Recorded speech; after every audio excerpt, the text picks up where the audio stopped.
नमस्कार साथियों, आगे बढ़ते हैं और हम बात करते हैं class 9th NCERT social science कक्षा 9वीं में एनसीईआरटी सामाजिक विज्ञान से आज का हमारा अगला महत्वपूर्ण प्रश्न निकल के आता है। राजस्थान के रायका समुदाय के जीवन का वर्णन कीजिए। क्या पूछा है? राजस्थान के रायका समुदाय के जीवन का वर्णन कीजिए। जो रायका समुदाय होता है उनके जीवन का यहाँ पे आपको वर्णन करना है।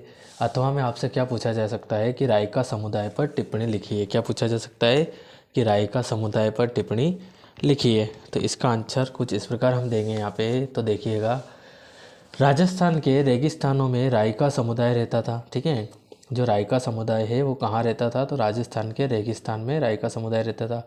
इस क्षेत्र में वर्षा का कोई भरोसा नहीं था। क्या बताया? इस क्षेत्र में वर्षा का कोई भरोसा नहीं था। यदि वर्षा होती भी थी तो बहुत कम।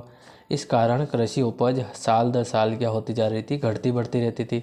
बहुत सारे इलाकों में तो दूर दूर तक कोई फसल होती ही नहीं थी। क्या बताया आगे कि अब जैसा कि आपको पता है रेगिस्तान की बात निकली है तो सिंपल सी बात है, वर्षा का भरोसा नहीं था, कम होती थी।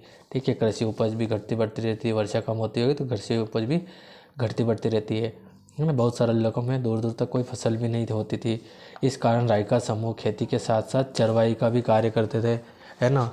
तो वो लोग क्या करते थे? खेती तो करते ही थे, खेती के साथ साथ क्या करते थे? चरवाई का काम भी करते थे। मानसून के समय में तो बाड़मेर, जैसलमेर, जोधपुर और बीकानेर के रायका अपने गाँव में ही रहते थे।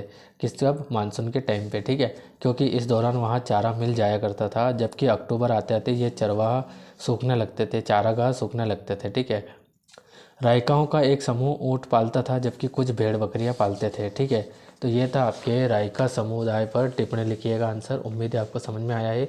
कहानी का टाइप का आंसर है, आपको ज़्यादा समझने की ज़रूरत नहीं है। आप इसको एक बार पढ़ेंगे तो आपके माइंड में बैठ जाएंगे। ठीक है गाइस, मिलते हैं अगले वीडियो में अगले क्वेश्चन के साथ। तब तक के लिए थैंक यू गाइस।